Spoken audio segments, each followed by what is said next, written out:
রাধে রাধে বন্ধুরা, আজকে যাব গপু সোনাকে আনতে। তাই সকালবেলা উঠে তাড়াতাড়ি করে সমস্ত কাজবাজ সেরে নিয়েছি। লাইভ প্রিমিয়ারে যাওয়ার ছিল কারোর, সব অ্যাটেন্ড করে তারপর আমি 12টার সময় গিয়েছিলাম জায়ের ওখানে গপু সোনাকে আনতে। অনেক দিন হয়ে গেছে গপু সোনা বাড়িতে নেই।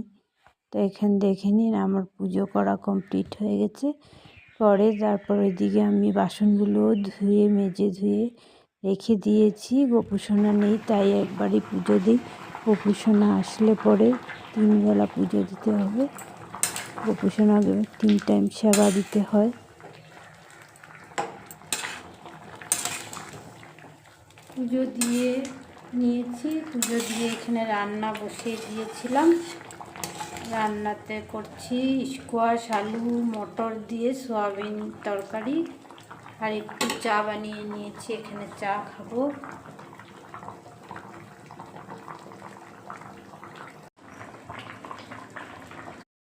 রাধে রাধে বন্ধুরা, আজকে সকালে উঠেছি, উঠে সমস্ত কাজ করে স্নান করে পুজো দিয়ে দিয়েছি। তারপর ভেবেছিলাম মনে মনে সকালে ঘুম থেকে উঠেই যে জায়ের ওখানে যাব গপু সোনাকে আনতে। গপু সোনা ওই ডিসেম্বরে আমি ঘরে গিয়েছিলাম তেজুতে, তখন ওখানে রেখে গিয়েছিলাম। আজকে 1 মাসের উপরে হয়ে গেছে, তা আনতে যেতে পারিনি। তো আজকে যাব ভেবেছিলাম। তারপরে দিকে লাইভ চলছে, প্রিমিয়ার আছিল।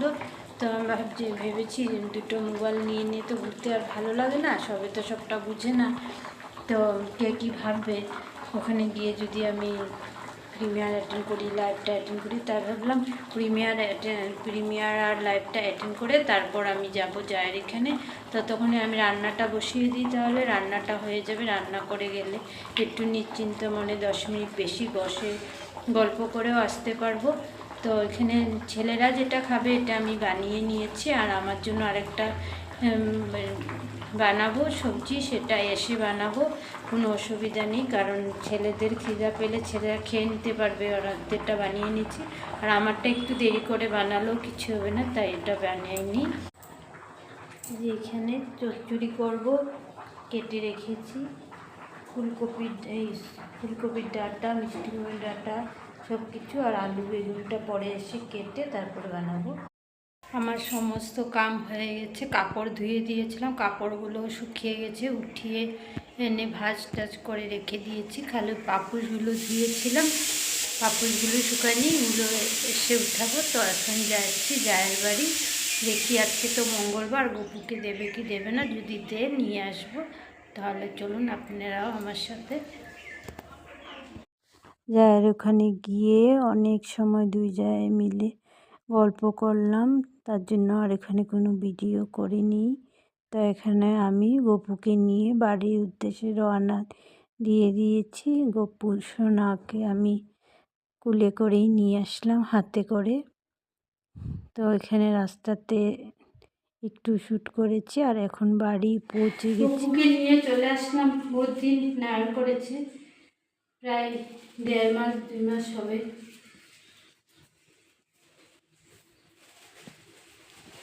আর গপুর জন্য দিয়েছিল টাকা, ওই টাকা 50 টাকা মাসি। তো ওই টাকা দিয়ে মিষ্টি নিয়ে এসেছি, কালকে গপুকে সেবা দেবো সন্ধ্যার পরে, না আজকে আজকে সন্ধ্যার সময় আর কালকে সকালে দেব। মিষ্টি আর লাড্ডু নিয়ে এসেছি। গপু সোনা অনেক দিন নায়র করে ঘরে এসেছে। এখন গপু সোনাকে আসনে বসাবো, সেবা দেব।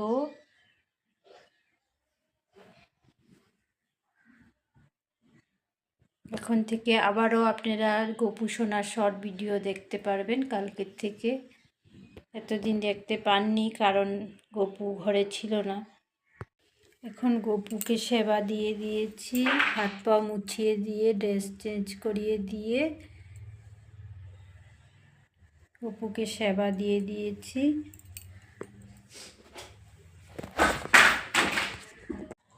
পুজো দিয়ে এখন খেতে বসে পড়লাম, ছেলেও স্কুল থেকে এসে পড়েছে। এখন 3টা বাজে, খেয়ে নিচ্ছি।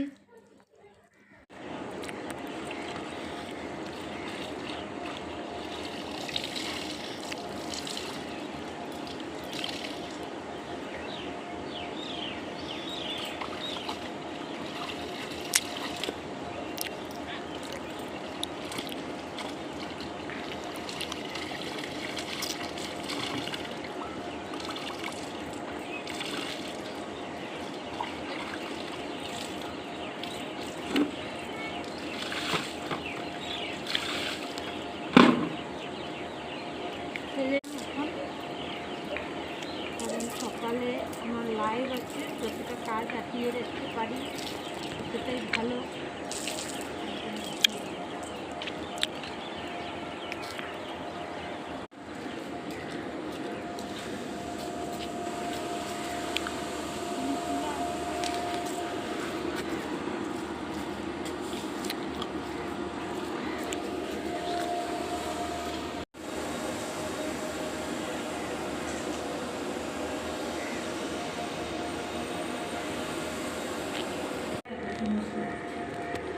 বুঝছে?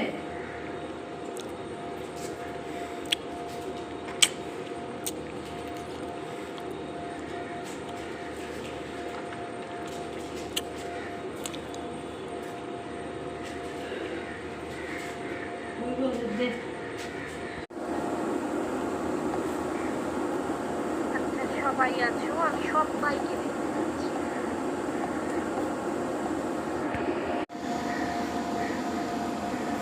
এসে সন্ধ্যা দিয়ে দিলাম, ধুনো জ্বালিয়েছিলাম,